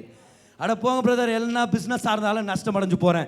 நான் உங்களை பார்த்து சொல்கிறேன், வார்த்தையை பெற்றுக்கொள்ளுங்க, மனம் புதுப்பிக்கப்படட்டும், அதில் கர்த்தர் ஒரு மேன்மையை கொண்டு வருவார். பிரதர் நான் காயப்பட்டேன் பிரதர், கசப்பை ஒதுக்குங்க, ஆசீர்வாதத்தை பேசுங்க. கர்த்தர் உங்களை மேன்மைப்படுத்த வல்லவராக இருக்கிறார். ஆண்டவர் நமக்கு மட்டும்தான் அந்த கிருபை ஏற்படுத்தி இருக்கிறார் பாருங்க. கடந்த வாழ்க்கையை மறக்கிறது அவிசுவாசிகளுக்கு கொடுக்கப்படல. அதனால தான் அவங்க தெரப்பிக்கு போகணும். தெரப்பிஸ் கவுன்சிலிங் செஷன்ஸ் போகணும். இப்போ கவுன்சிலிங் செஷன்ஸை நான் அட்டாக் பண்ணல, ஜனங்களை சகாயம் பண்ணுற எந்த சிஸ்டமையும் நம்ம அட்டாக் பண்ணுறதில்ல. அவங்க செய்யறதை அவங்க செய்யட்டும், ஆனால் அதில் ஒரு லிமிட்டேஷன் இருக்குதுன்னு சொல்கிறேன். ஆவிக்குரிய நெஜத்தை அவங்களால பார்க்க முடியாது, ஆவியானுடைய சகாயத்தை அவங்க கொடுக்க முடியாது, அதில் ஒரு லிமிட்டேஷன் இருந்தே இருக்கும். பேசுங்கன்னு வாங்க. 2 வயசில் உங்களுக்கு என்ன ஆச்சு தெரியுமா? 3 வயசில் நீங்கள் ஐஸ்கிரீம் வாங்க போகும்போது ஐஸ்கிரீம் கீழே விழுந்துச்சே, அப்போ அழுதிங்களே, அப்போ உங்கள் அப்பா ஐஸ்கிரீம் வாங்கி கொடுக்கல. ஓ காட், என்ன ஆச்சு தெரியுமா? பேசுங்க, சத்தமாக பேசுங்க. எல்லாத்தையும் what people think is this, if you open up then you will be healed. If there is no God, there is no healing. நீ எவ்வளோனா ஓப்பன் அப் பண்ணலாம், கடவுள் இல்லைன்னா அங்கே சுகம் இல்லை, அவ்வளோதான். ஓப்பன் அப் பண்ணலாம், பண்ணுறதுனால வேதனை தான் அதிகமாகுன்றேன் நான். இந்த டாக் ஷோஸ் எல்லாம் வைப்பாங்க தெரியுமா? டாக் ஷோஸ் லைவ் டிவியில் இந்த கஷ்டப்பட்ட குடும்பத்தை கூப்பிட்டு வந்து, வாங்க இன்னைக்கு இந்த குடும்பத்தை நம்ம அலசி பார்க்கும், வாருங்கள் நேயர்களே, இன்னைக்கு நம்ம மத்தியில் எந்த குடும்பம் இருக்கிறது என்று நம்ம பார்க்கலாம்.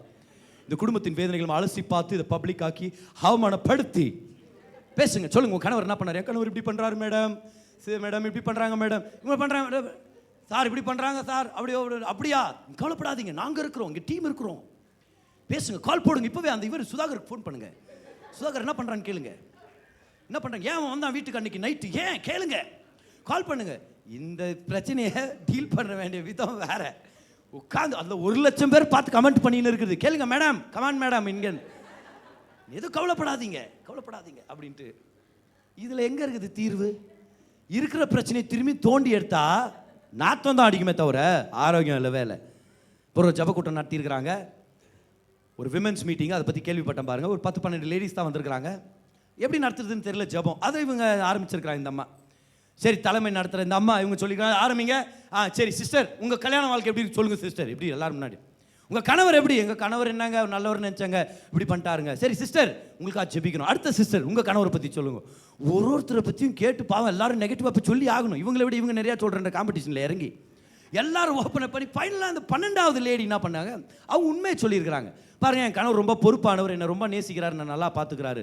அதுக்கு இந்த தலைமை தாங்குற லேடி சொல்லியிருக்கிறாங்க, பார்த்தீங்களா சிஸ்டர், பிசாசு உங்கள் நாக்கை கட்டியிருக்கிறான், உண்மை சொல்லாத மாதிரி கட்டியிருக்கிறான். வாங்க சகோதரி எல்லாம் எழுந்து ஜபிக்கலாம், வாங்க அந்த பிசாசின் கட்டை உடைக்கலாம் வாங்க.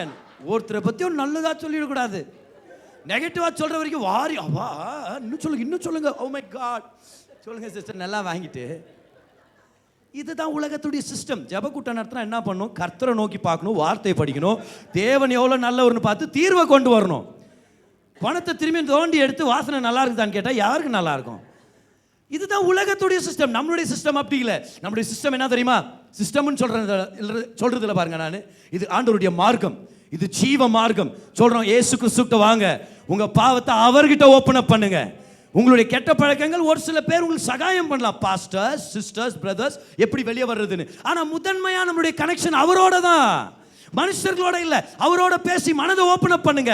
என் கர்த்தர் நல்லவர் என்ற வெளிப்பாடை பெற்றுக்கொள்ளுங்க. பாவம் கழுவப்பட்டு புது சிருஷ்டி ஆயிட்டீங்கன்னா அப்புறம் யார் யார் என்னென்ன பண்ணாலும் உங்களுக்கு மேட்டராகவே தெரியாது. என் கர்த்தர் ஆசீர்வதிப்பார்னு போயின்னு இருப்பீங்க. நீங்க பின்னானவைகளை மறந்து முன்னானவைகளை நாடி செல்ல நம்ம எல்லாரும் போவோம். எத்தனை பேர் கொஞ்சம் கத்துட்டு இருக்கிறீங்க கர்த்தருடைய வார்த்தையில இருந்து?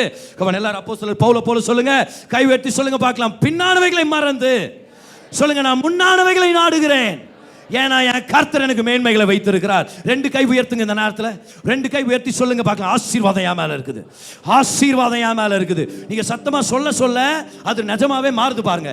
ஏன்னா விசுவாசம்ன்றது ஒரு அறிக்கை, விசுவாசம்ன்றது அறிக்கை செய்யணும். சொல்லுங்க, ஆசீர்வாதம் என் மேல இருக்குது, கர்த்தரின் ஆசீர்வாதம் என் மேல இருக்குது, கர்த்தரின் ஆசீர்வாதம் என்ன வாழ வைக்கும், கர்த்தரின் ஆசீர்வாதம் என்ன உயர்த்தும், கர்த்தரின் ஆசீர்வாதம் எனக்கு மேன்மைகளை கொண்டு வரும், கர்த்தரின் ஆசீர்வாதம் எனக்கு கிருபைகளை ஏற்படுத்தும். ஹல்லேலூயா. ஆசீர்வதிக்கப்பட்டவங்க கர்த்தருக்கு நன்றி செலுத்துங்க இந்த நேரத்தில். பின்னானவைகளை மறந்து முன்னானவைகளை நாடுற ஒரு வாழ்க்கை. 5வது கும்பல், இந்த 5ஓட நான் முடிக்கிறேன் பாருங்க. இன்னும் ஒரு சில பேர் இருக்கிறாங்க, வேதனைக்குரிய ஒரு சில விஷயங்கள் அவங்க வாழ்க்கையில் நடந்திருக்குது. அவங்க எப்படின்னா, பிரதர் என் திருமண வாழ்க்கையில் இஷ்யூஸ் இருக்குது பிரதர், என் திருமண வாழ்க்கையில் பிரச்சனைகள் எந்த அளவுக்குன்னா, சில பேர் செப்பரேட்டாக இருக்கலாம், சில பேர் விவாகரத்து கூட பண்ணியிருக்கலாம் பாருங்க. இப்போ விவாகரத்து ஒரு தீமையானது, அதை நம்ம டிஸ்கரேஜ் பண்ணுறோம். எவ்வளோ முடியுமோ கணவன் மனைவி பேசி தீர்த்துக்கன்னு தான் நம்ம கொண்டு வர்றோம். The church is not here to separate the husband and wife. The church is here to help them in their covenant of marriage. இல்லையா? இப்போ என்ன சொல்லியும் ஃபைனலாக அவங்களுடைய தீர்மானம் அவங்க பிரிந்து கொள்வதாக இருந்தால் அது சபை அதுக்கு சப்போர்ட் பண்ற ஒரு சிஸ்டமே இல்லை பாருங்க. அது சபை அதில் விலகி நிற்குது. ஆனா ஒருவேளை விவாகரத்து ஆனவங்களா இருந்தா அவங்கள கர்த்தர் ரெஸ்டோர் பண்ணுகிற தேவனா இருக்கிறார். கர்த்தர் டிவோர்ஸை வெறுக்கிறாருன்றது உண்மை. ஏன்னா அது அநேகருக்கு காயத்தை ஏற்படுத்துது. பிள்ளைகள் எத்தனை பேர் அழுணுமா இருக்குது. ஆனா விவாகரத்து செய்தவர்கள் அவங்களுக்காகவும் இயேசு கிறிஸ்து இறங்கி வந்து மரித்தார்ன்றதை நம்ம ஞாபகம் வச்சுக்கணும் பாருங்க. எப்பவுமே தேவன் நேசிக்கிறார் அவங்கள. முதல் திருமணம் ஃபெயில் ஆயிடுச்சு, கர்த்தர் உங்களை பார்த்து சொல்றாரு, என்னுடைய வார்த்தையை பெற்றுக்கொண்டு என்னுடைய வார்த்தையின் ஆரோக்கியத்தை நீ பெற்றுக்கொண்டனா உனக்கு புது வாழ்க்கையை ஏற்படுத்த நான் உன்னை விட ரொம்ப ஆர்வமா இருக்கிறேன்னு சொல்லி கர்த்தர் சொல்லுகிறார். ரூத்ன்ற ஒரு சகோதரி, முதல் கணவர் இறந்து 10 வருஷங்களுக்கு மேல குழந்தையே இல்லை பாருங்க. ஏழை, வேற நாட்டு வேற ஜனத்தை சேர்ந்தவங்க, மோவாபிய ஸ்திரீ. இவ்வளோ விஷயங்கள் அவங்களுக்கு எகெயின்ஸ்டா இருக்குது. மோவாபிய ஸ்திரீ, ஏழை, விதவை, பிள்ளை பெற்றெடுக்க முடியல. ஆனா ஒரு நாள் அவங்க சொல்றாங்க பாருங்க, உங்க கடவுள் தான் என் கடவுள் மாமி, உங்க கூட வர்ற மாமி நான் அப்படின்னு மாமியார் கூட வந்துட்டாங்க.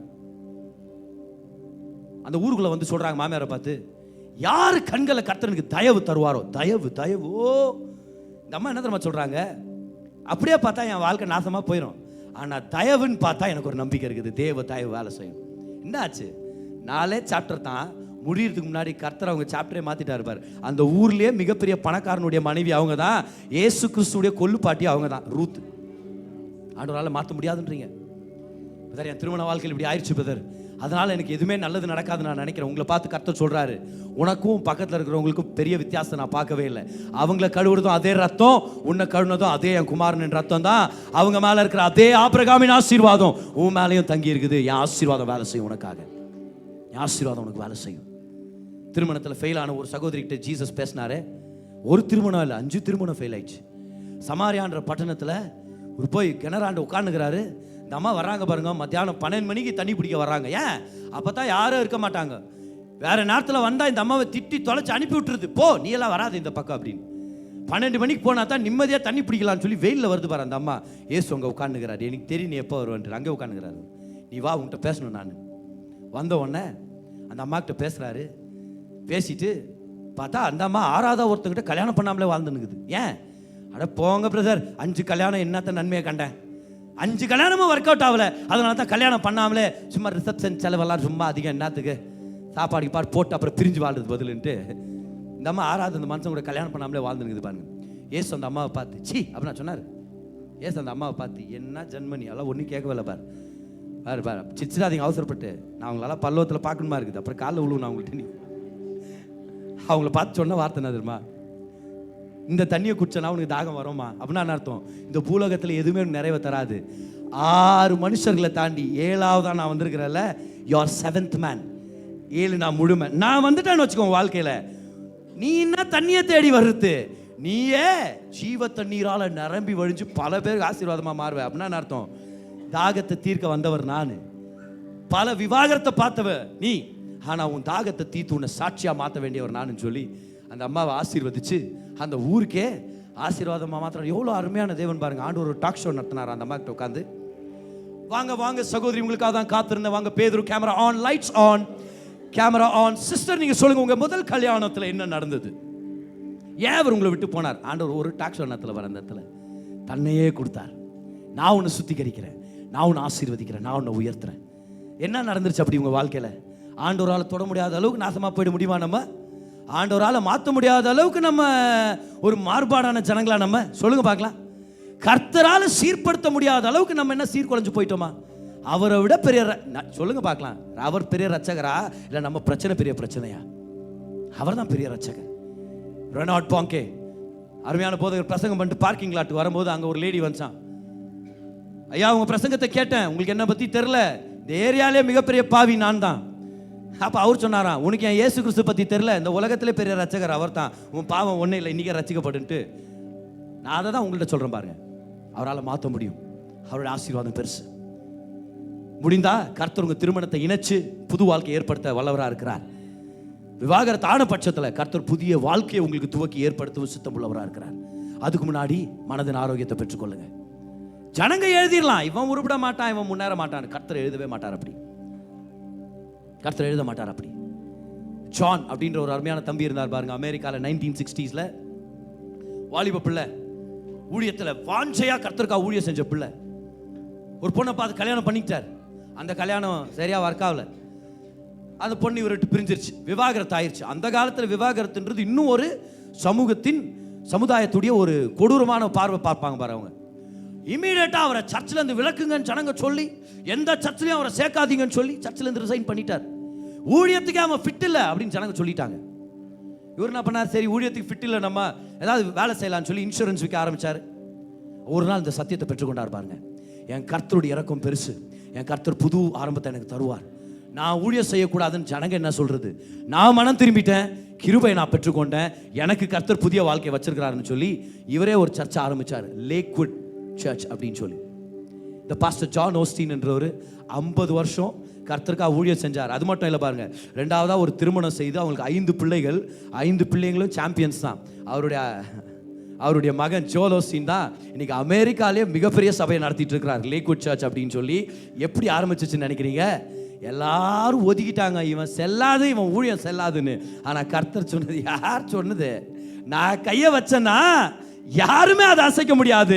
நான் ஒருத்தனை உயர்த்தணும்னு நினைச்சிட்டேன்னா யாராலையும் தடை செய்ய முடியாது. நான் உயர்த்துற மகனேன்னு சொல்லி கர்த்தர் பாஸ்டர் ஜான் ஓஸ்டினை உயர்த்தினார் பாருங்க. உங்களை உயர்த்த வல்லவராக இருக்கிறார், உங்களை உயர்த்த வல்லவராக இருக்கிறார். எத்தனை பேர் பெற்றுக்கொள்றீங்க இன்னைக்கு? உங்களை உயர்த்த வல்லவராக இருக்கிறார், உங்களை வாழ வைக்க வல்லவராக இருக்கிறார். கேத்ரின் குல்மன் பற்றி கேள்விப்பட்டிருக்கிறீங்களா? வல்லமையான பிரசங்கியார் சிறு வயதுல இருந்தே. அவங்களும் அவங்க சகோதரி சேர்ந்தாங்கன்னா ரிவைவல் கூட்டங்களை நடத்துவாங்க. ஒரு நாள் ஒரு அழகான ஒரு ஆண்மகனை சந்திச்சாங்க. அவருக்கு ஏற்கனவே திருமணம் ஆயிடுச்சு, பொய் சொல்லி சுத்தின்னு திரிகிறாரு. அவரால் இவங்க மயங்கிட்டு இவரை தான் கட்டிப்பேன் எல்லாரும் சொல்லியிருக்கிறாங்க, வானாமா வானாமா. ஆனா இவங்க என்ன பண்ணியிருக்காங்க, இல்ல நீ இவரை தான் ரொம்ப பிடிச்சிருக்குது அப்படின்ட்டு உண்மைகளெல்லாம் மறைக்கப்பட்ட விதமாக திருமணம் பண்ணிட்டாங்க. பாருங்க, திருமணத்துடைய நைட் உட்காந்து அழுதுட்டு இருக்கிறாங்களா அவங்க தங்கச்சிக்கிட்ட, ஐயோ தப்பு பண்ணிட்டேன், நான் ஆண்டவருக்கு விரோதமா செஞ்சுட்டேன்.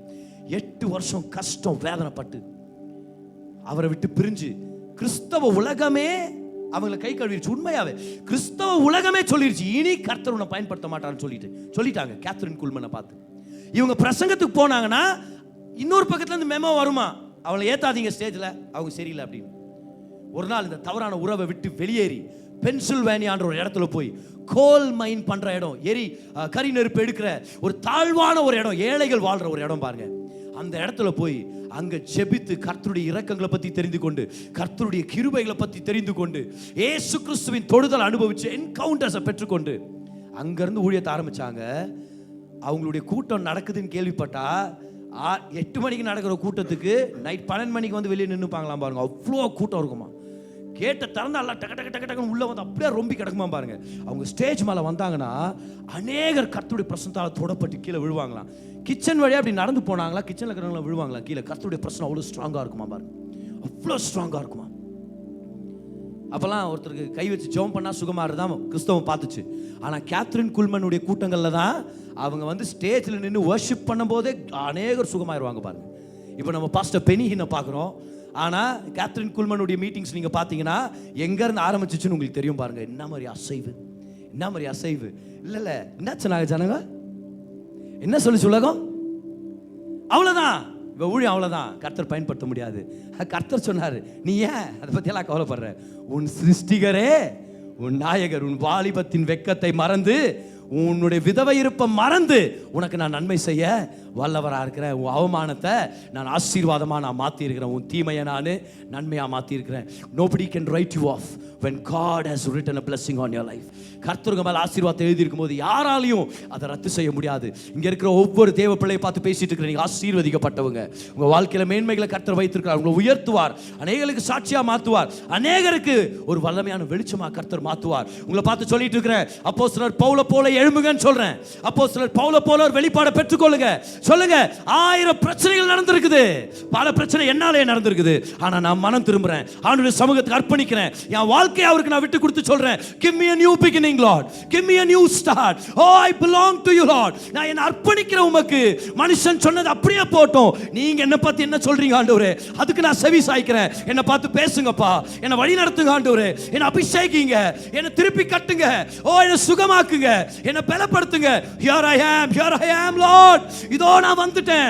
நான் தேறினவன்னு சொல்ல மாட்டேன், ஆனா ஒன்றை மாத்திரம் நான் செய்கிறேன், பின்னானவைகளை மறந்து முன்னானவைகளை நாடி கிறிஸ்து இயேசுவுக்குள் தேவன் என்னை எதற்காக பிடித்திருக்கிறாரோ அதை பற்றி கொள்ள ஆசையாய் தொடருகிறேன். I keep moving forward. ஏன்னா என் கடந்த வாழ்க்கையை விட என் எதிர்காலம் பிரகாசமா இருக்குது. ஓ என் தேவன் எனக்கு நல்லவரா இருக்கிறார், என் தேவன் நன்மைகளை செய்ய வல்லமையுள்ளவரா இருக்கிறார். எத்தனை பேர் வார்த்தை பெற்றுக்கொண்டு இருக்கிறீங்க இந்த நேரத்தில்? come on, கர்த்தர் நல்லவர். எத்தனை பேர் பெற்றுக்கொண்டீங்க இன்னைக்கு? எல்லாரும் சொல்லுங்க, என்னுடைய பின்னானவைகளை நான் மறந்து, சொல்லுங்க, முன்னானவைகளை நாடுவேன். கை உயர்த்தி சொல்லுங்க, கர்த்தர் என்னை எதுக்காக பிடிச்சாரோ அதை பிடிக்கும்படி நான் ஆசையாய் தொடருவேன், இயேசுவின் நாமத்தில். ஆமென். என்ன ஒரு அருமையான வார்த்தை. தேவன் தம்முடைய ஜனங்களுக்கு சுகத்தை கொடுக்கும்படி, செழிப்பை கொண்டு வரும்படி, சமாதானத்தை கொடுக்கும்படி அவருடைய பிரசங்கிக்கப்பட்ட வார்த்தையை பயன்படுத்துறார். இந்த பிரசங்கம் உங்களுக்கு ஒரு தீர்க்க தரிசனமான வார்த்தையை கொண்டு வந்திருக்கோம் அப்படின்னு சொல்லி நான் நம்புறேன். உங்களுடைய தேவைக்கேற்ற மாதிரி கர்த்தர் உங்களோட பேசியிருப்பார், உங்களை பலப்படுத்தி இருப்பார். நம்ம ஜெபிக்க போறோம். அதுக்கு முன்னாடி இந்த விஷயங்களை ஞாபகம் வச்சுங்க. தேவன் நல்லவர், அவர் உங்க மேல கிருபையா இருக்கிறார். நீங்க நல்லா இருக்கணும்னு சொல்லி அவர் விருப்பப்படுறார். உங்க வாழ்க்கையில நடக்கிற சகல காரியங்களையும் நன்மைக்கு எதுவாக அவர் திருப்பிட்டு இருக்கிறார். வாங்க ஜெபிக்கலாம். பிதாவே, உங்க தயவுக்காக நன்றி செலுத்துறோம்.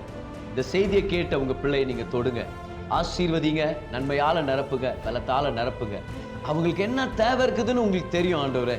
மகிமையின் ஐஸ்வர்யத்தின்படி அந்த தேவைகளை சந்திங்க.